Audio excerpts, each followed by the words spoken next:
Queridas irmãs, queridos irmãos, Jesus a todos nos abençoe e nos encontre em paz.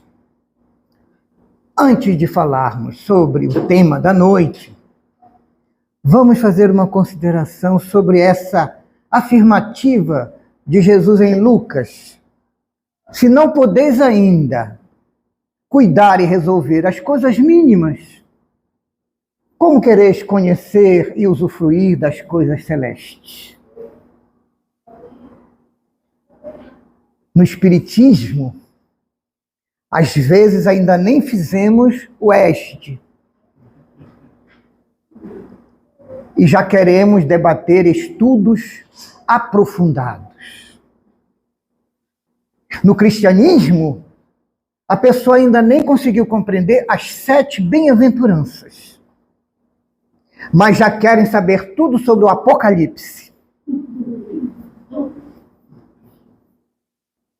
Diria Jesus, menos, Batista, menos.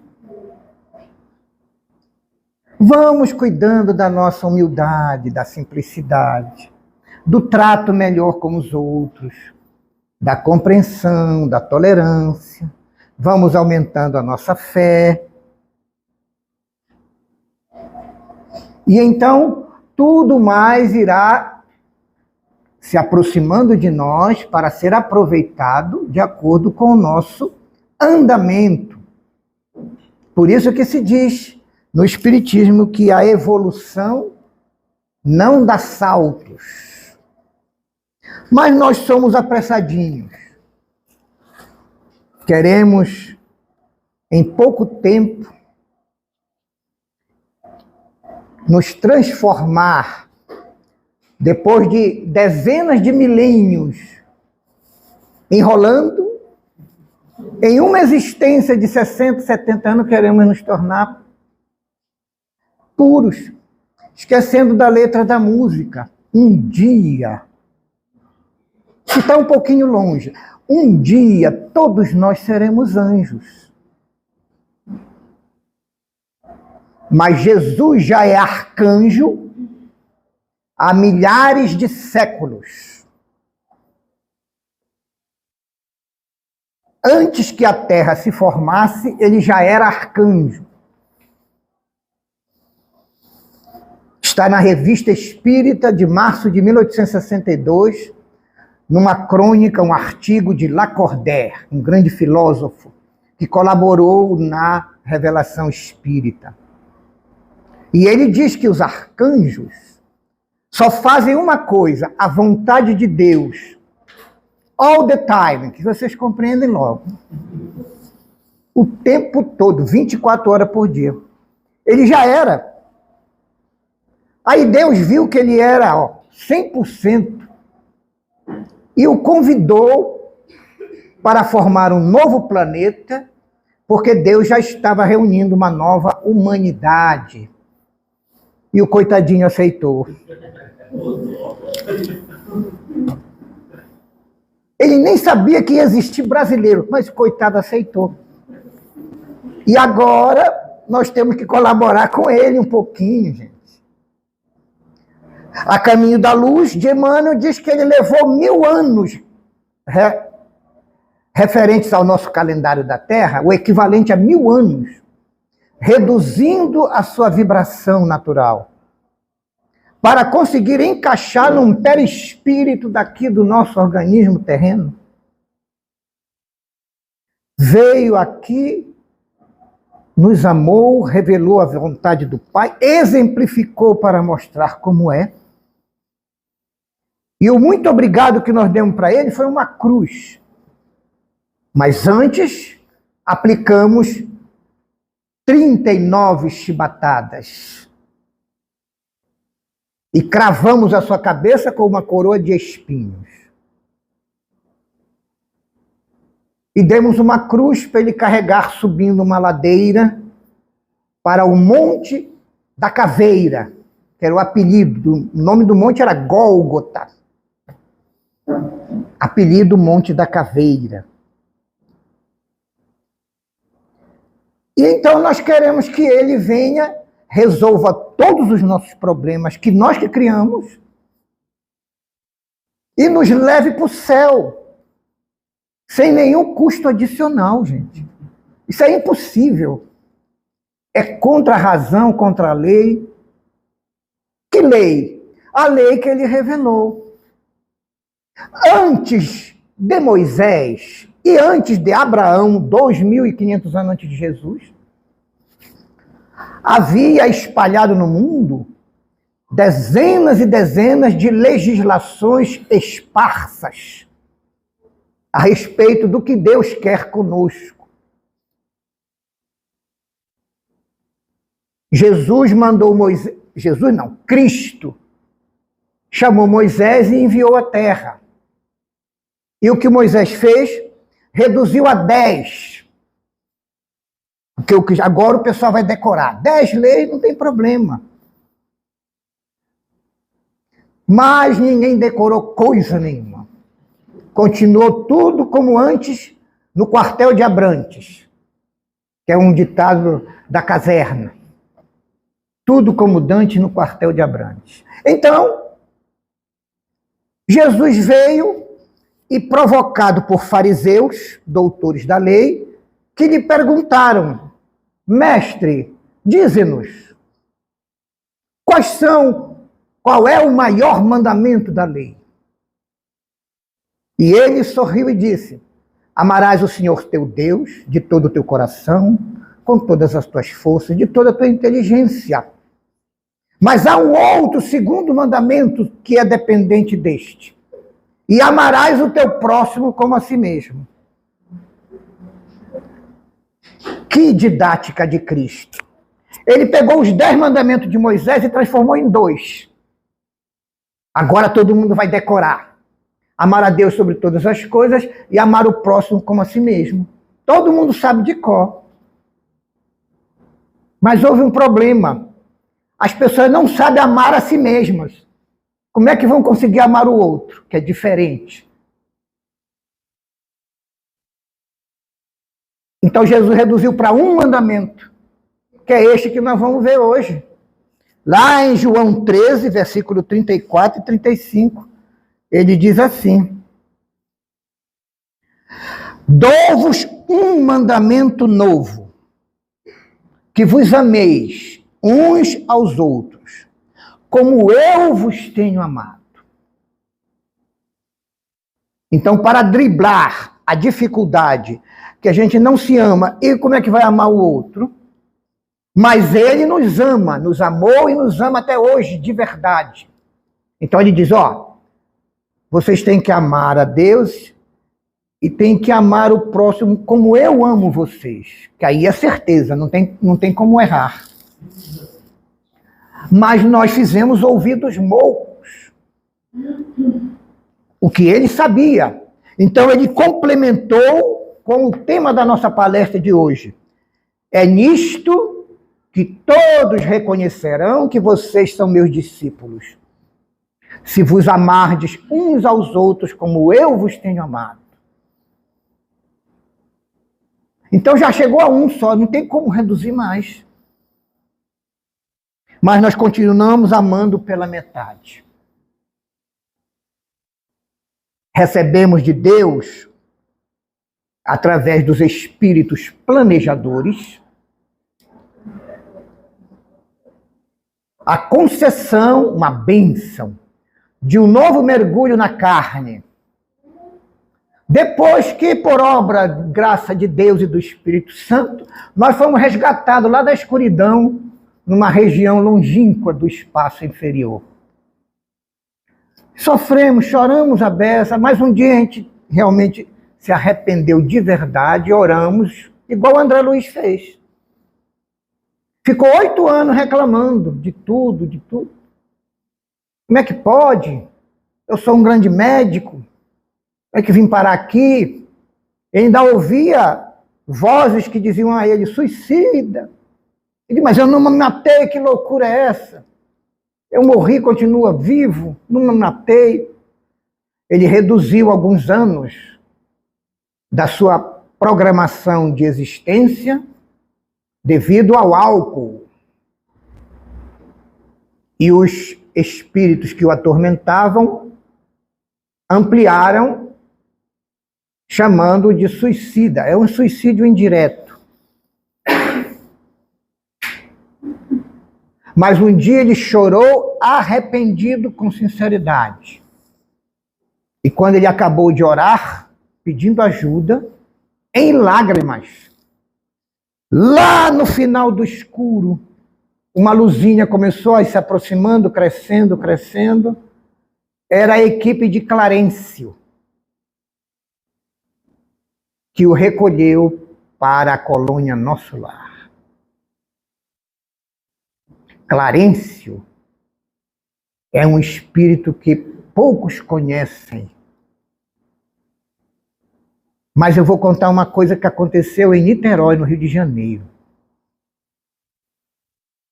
Peixotinho, que favorecia as materializações mais integrais que já existiram, estava com a presença de Chico Xavier. Olha que dupla. Chico Xavier também tinha doação de fluidos para materialização. E nesse dia as materializações estavam formosas, duradouras. Veio Sheila, materializou-se. Emmanuel. Estava indo tudo normal. De repente, os espíritos materializados param, olham um para o outro e fazem uma reverência. E uma luz fortíssima vai iluminando a sala. E aí a irmã Sheila diz: irmão Clarencio, quanta honra recebê-lo aqui entre nós. Está vendo? Então nós somos recolhidos lá da colônia, todos na escuridão, que é o nome da colônia. Depois desse dia, é um Yom Kippur brasileiro, é o dia do perdão, te pede perdão a Deus e perdoa os que nos devem. Vem o resgate e nos leva. Então, diz Santo Agostinho, no item 9, do capítulo 14, do Evangelho segundo o Espiritismo. Então, nós somos conduzidos a anos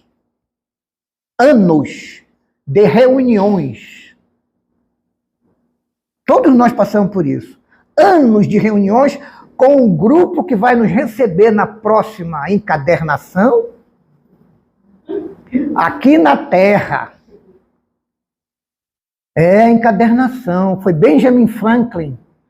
Ele era livreiro. Vendia, comprava e também consertava livros. E aí ele era reencarnacionista, que ninguém divulga lá nos Estados Unidos. Mas ele era. Então ele pediu que colocasse na lápide, onde ele seria sepultado, o seguinte pensamento: aqui jaz Benjamin Franklin, em edição estragada, destruída, velha, mas que retornará em nova edição, capa dura e bordas douradas. E então a gente vê em nova encadernação, um corpo novinho, nenenzinho, bonito, fofinho, todo mundo quer beijar, cheirar. E depois dessas reuniões, imaginem vocês um grupo de espíritos, todo mundo endividado com todo mundo. Todo mundo fez mal e errou para com o outro, e o outro para consigo. Imagine a primeira reunião, como deve ser o auê. Mas depois de anos de reunião já está todo mundo cansado, todo mundo já se queixou tudo que tinha que se queixar, e todo mundo já perdoou tudo que tinha que perdoar. Então os espíritos escolhem os dois mais destacados do grupo, eles vêm primeiro, e aí ele nasce, estuda, se forma, começa a trabalhar, 25 anos, mas ainda não tem residência, não tem automóvel. Pega o metrô,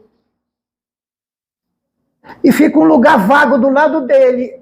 Aí na outra estação entra, adivinha quem? Ela. E ele olha, nossa, que coisa, deu alguma coisa dentro de mim. Ele nem sabe. Por isso que a gente esquece o passado. E aí, claro, homem, 25 anos, formado, solteiro, ele começa o caô, né? Até conseguir o telefone dela. Não dá 2 anos e meio, os dois estão casados. Aí começa a vir a turma. Foi tudo combinado. Foi tudo combinado. Para que isso? Todo esse trabalho? Para irmos conhecendo e experimentando o amor. Tudo começa no lar. A primeira escola da vida na Terra é o lar. Então é lá que você tem que ter as primeiras noções e fazer os primeiros exercícios de amar. Para depois, repetindo umas 100 vezes esse processo, você começa a se encaixar no que disse aqui, Jesus. Um mandamento só eu vos peço. Um mandamento eu vos dou. Que vos ameis da maneira como eu vos amo. Só que isso vai requerer de nós várias existências, conhecendo esse sentimento, sentindo. Entretanto, nós estamos no meio de espíritos simpáticos e de espíritos também não tão simpáticos assim, que são os chamados parentes. Quem é aqui na Terra que não tem parentes? Os missionários de Cristo, eles não se casam. João Evangelista, o próprio Cristo,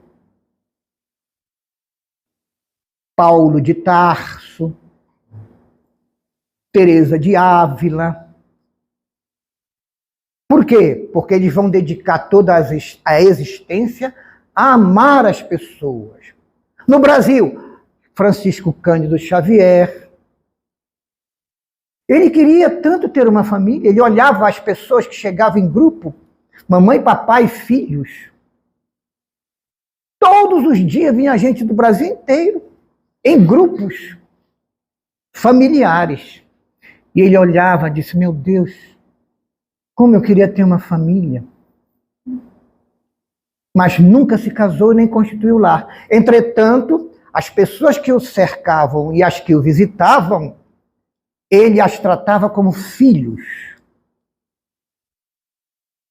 Divaldo Franco morreu solteiro.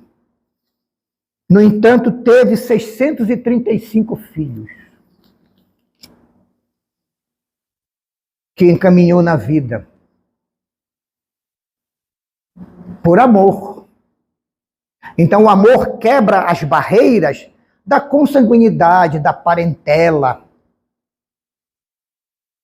E proporciona que o espírito exerça esse sentimento para com todas as outras pessoas que nós chamamos de próximo. Aqui, ó, amar a Deus sobre todas as coisas. Amar o próximo. Se não puder como a si mesmo, porque não se ama, como Cristo nos amou.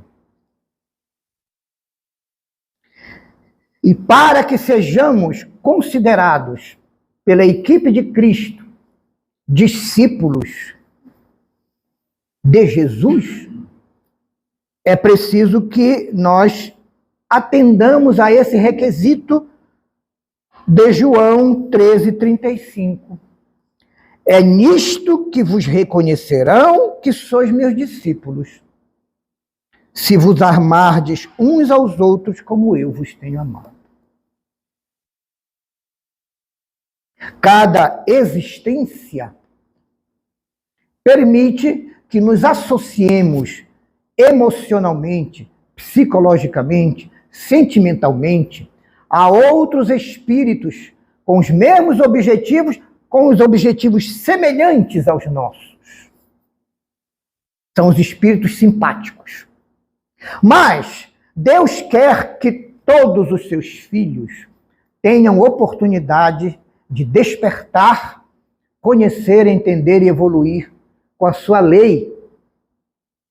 Então é comum que em cada lar, vez que outra, ele põe o irmão, o espírito, no meio deles, que não é tão simpático ao grupo.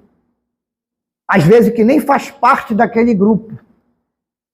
Mas o objetivo é nobre, que este espírito, vendo o amor que liga os membros do lar, da família, seja influenciado para o desenvolvimento, o despertamento e o conhecimento do amor.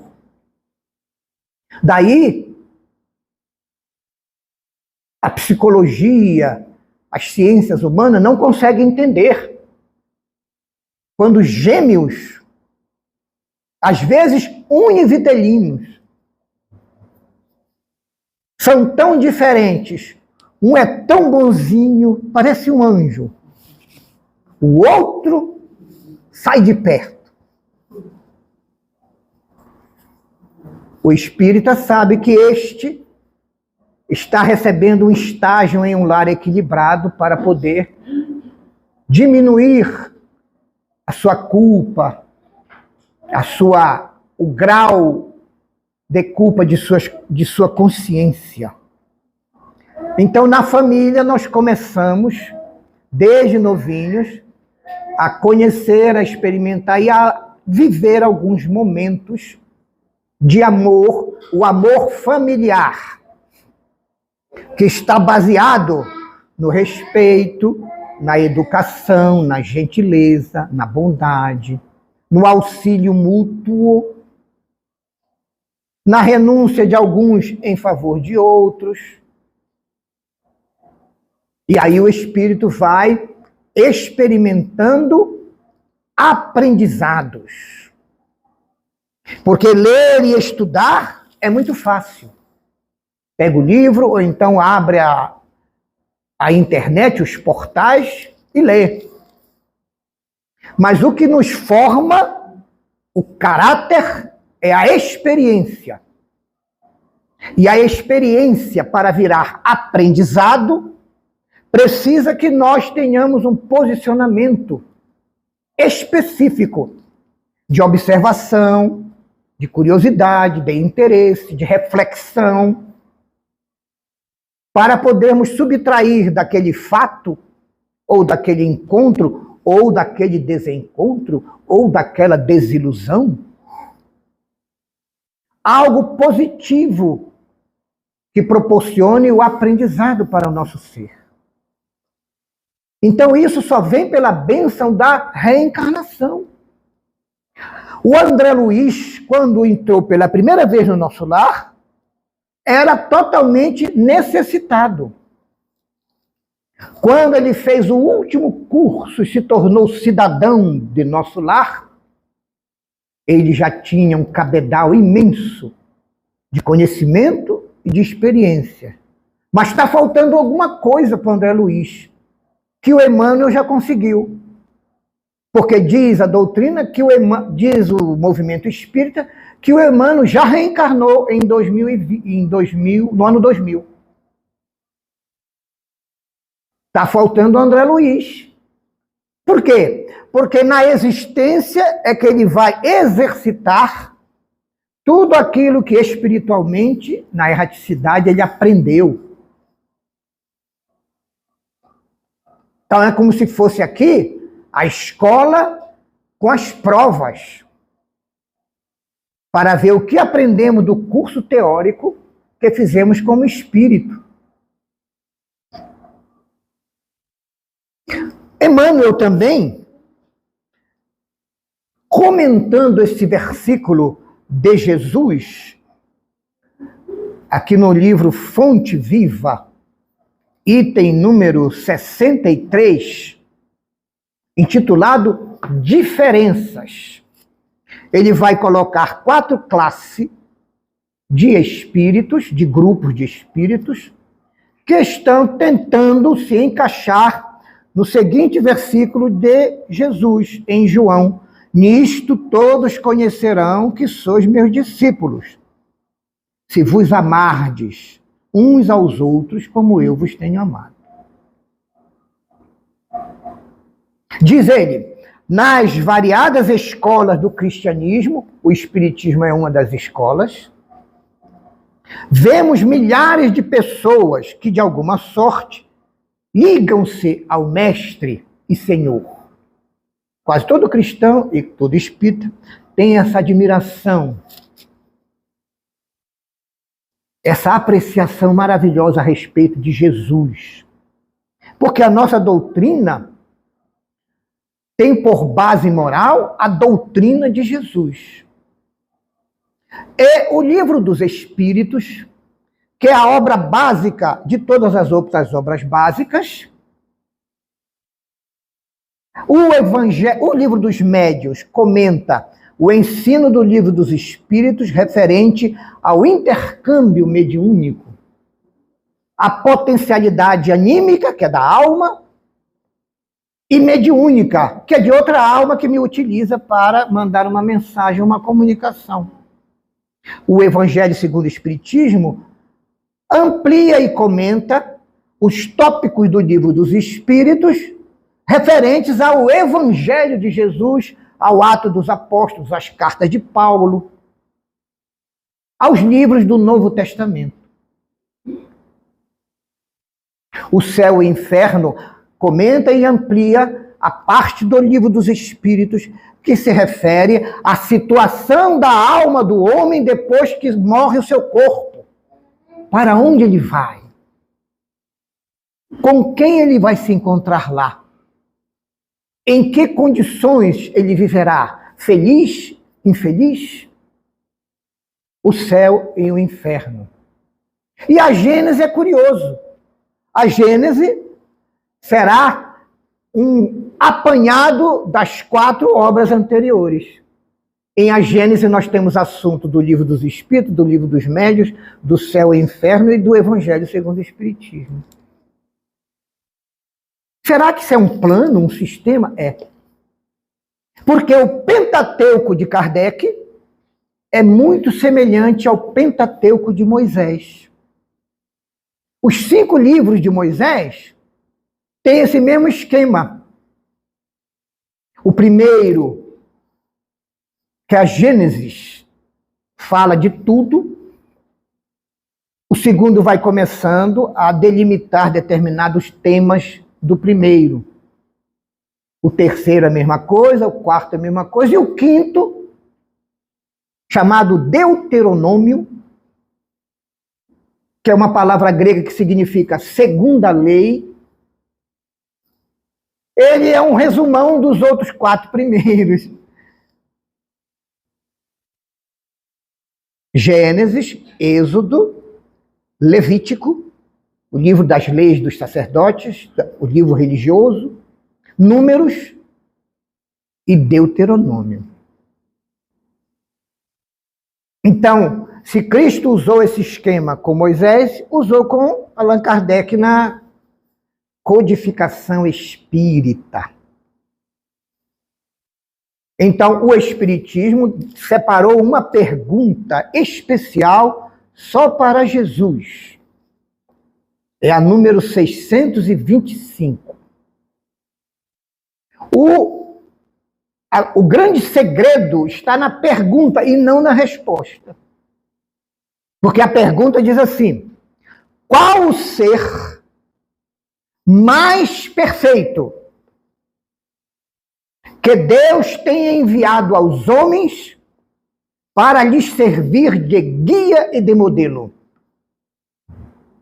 Essa é a pergunta espetacular, a melhor. E a resposta é a menor do livro todo: Jesus. Ponto final. Essa pergunta faz com que a falsa acusação de irmãos cristãos de que o Espiritismo não é cristão caia por terra. Caia por terra. Então, no Espiritismo também acontece. Primeiro grupo de pessoas Há corações que se desfazem nos louvores ao Mestre.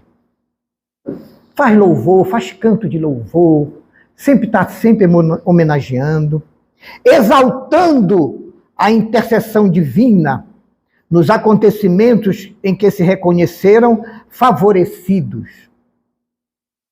Mas esses louvores não passam de afirmativas espetaculares, como se vivesse indefinidamente mergulhados em maravilhosas visões. É o deslumbramento. Ó Senhor, louvamos a Ti, cantamos por Ti. Mas quando desencarna, está muito parecido com o dia que ele encarnou. Não renovou-se. Não mudou. Não importa se ele foi espírita, protestante, católico, ortodoxo, budista, não importa. O que importa é que com o Evangelho e com Jesus, seja qual seja o ramo cristão que adotamos, nós precisamos, ao desencarnar, estar muito melhores do que o dia que nós nascemos e pela primeira vez choramos aqui na Terra de novo. Senão a nossa existência não foi bem aproveitada. Vamos ter que repetir alguns fatores. Segundo grupo. Esse grupo são aqueles simplesmente beneficiários e sonhadores. Então, qual é a minha relação com Cristo? Eu o homenageio todos os dias para que Ele me faça feliz. Me abençoe, não me deixe adoecer. Eu tenha sempre lucros nos negócios. Tudo sempre dê certo. Tudo vem de fora. Mas não é assim. A realidade é tudo nasce dentro e você produz, e executa e exporta. Segundo grupo, há temperamentos ardorosos que impressionam da tribuna através de preleções eruditas e comoventes, em que relacionam a posição do grande renovador que é Jesus, na religião, na filosofia e na história. Contudo, não avançam além dos discursos preciosos. Esse é o problema do palestrante. Eu falei logo que cheguei ali, não é? Quando a pessoa não tem mediunidade psicofônica, psicográfica, vidência, clarividência, audiência, não sabe orientar, não sabe acolher, quando ela não sabe nada, olha, estuda que você vai ser palestrante. Então, no espiritismo é assim, quando não presta para nada, vai ser palestrante. Esses são os simplesmente sacerdotes e pregadores. No tempo de Jesus, os sacerdotes eram assim, exatamente. Exigiam, falavam, apontavam os erros, castigavam os fiéis, mas eles viviam do jeito que eles gostavam. E ainda usavam a religião para ganhar dinheiro. Olha, sacerdote que usa a religião, seja qual for, para ganhar dinheiro, não sabe a região para onde ele vai quando desencarnar. Não tem ideia.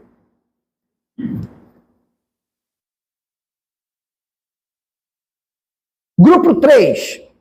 Há inteligências primorosas que escrevem páginas sublimes de mensagens consoladoras, arrancando lágrimas de emoção dos leitores, ávidos de conhecimento revelador. Todavia, não ultrapassam o campo. Mas você mesmo nunca viveu nem experimentou aquilo que escreve. Aí quando desencarna, vai para uma região escura e dolorosa, e depois de muito sofrer, quando se arrepende e ora de verdade, aparece uma equipe de resgate. E quando ele olha a equipe de resgate, ele diz, ué, eu conheço a senhora. A senhora ficava sentada na primeira fila das minhas palestras, do lançamento dos meus livros. Como é que eu estou aqui e a senhora está aí iluminada? Aí a senhora diz, meu filho, é que eu seguia tudo que o senhor escrevia e falava. Eu aproveitei o que o senhor escreveu, o que falou. Agora, se o senhor não aproveitou, o problema não é meu. O problema é seu. Diz Emmanuel, são os simplesmente escritores e intelectuais. A evolução do espírito necessita de duas asas: o intelecto e o sentimento. Em outras palavras, o amor e a razão. Se for só a razão, não vai. É o caso dos escritores e intelectuais, das doutrinas várias. E o quarto caso dos grupos, existe, no entanto, nos trabalhos da Boa Nova, um tipo de cooperadores diferentes. Louvam o Senhor em pensamentos e palavras, mas também nos atos de cada dia. Distribuem o tesouro do bem por intermédio do verbo que consola, sempre que a oportunidade se apresenta. Escrevem conceitos edificantes em torno do Evangelho e da doutrina, todas as vezes que as circunstâncias lhe permitem. Ultrapassa, porém, toda pregação falada ou escrita, agindo incessantemente na sementeira do bem. Ele reúne as características dos três grupos primeiros. Nem sabemos para onde tu vais. Ele ia desencarnar, ia voltar para as regiões celestes. Mas Tomé, que é o teste São Tomé, tem que ver para crer. Senhor, nem sabemos para onde vais. Como poderemos conhecer qual é o caminho? Aí ele responde, eu sou o caminho para a verdade e para a vida. Verdade é a lei de Deus, vida é a vida eterna. Jesus é o caminho. Ninguém consegue chegar lá sem ir por ele. Ninguém irá ao Pai senão por meio de mim. Ninguém. Jesus não mente. Então, quem quiser evoluir, conheça Jesus, entenda Jesus, medite no que Jesus aconselha e tente viver cada vez mais no seu dia a dia da matéria, para quando desencarnar, ser recebido em uma região feliz por espíritos bons, ou como alguns personagens da Bíblia que foram recebidos por Jesus. A mãe dele, que lá em Éfeso, enquanto João ia para a igreja, para a igrejinha cristã, ela ficava o dia inteiro recebendo doentes, acolhendo, consolando e às vezes até curando, até o dia em que morreu. Quando dava 5h15, 5h20, ela parava para fazer a sua ablução, que no judaísmo quer dizer tomar banho, se lavar, se aprontar, para que às 18 horas ela fizesse uma prece de agradecimento a Deus por tudo que ela pôde fazer durante o dia. Todo dia, 18 horas. Daí surgiu a hora da Ave Maria. Mas um dia, quando ela ia começar a orar, bateram a porta. Ela diz, não é possível. Os sofredores todos sabem que essa hora eu não atendo mais. Mas deve ser alguém com muita necessidade, eu preciso atender. Foi lá, abriu a porta, entrou o mendigo. E o mendigo começou a falar com ela. Minha mãe, Deus é amor. Todos nós estamos nele, como ele está dentro de todos nós.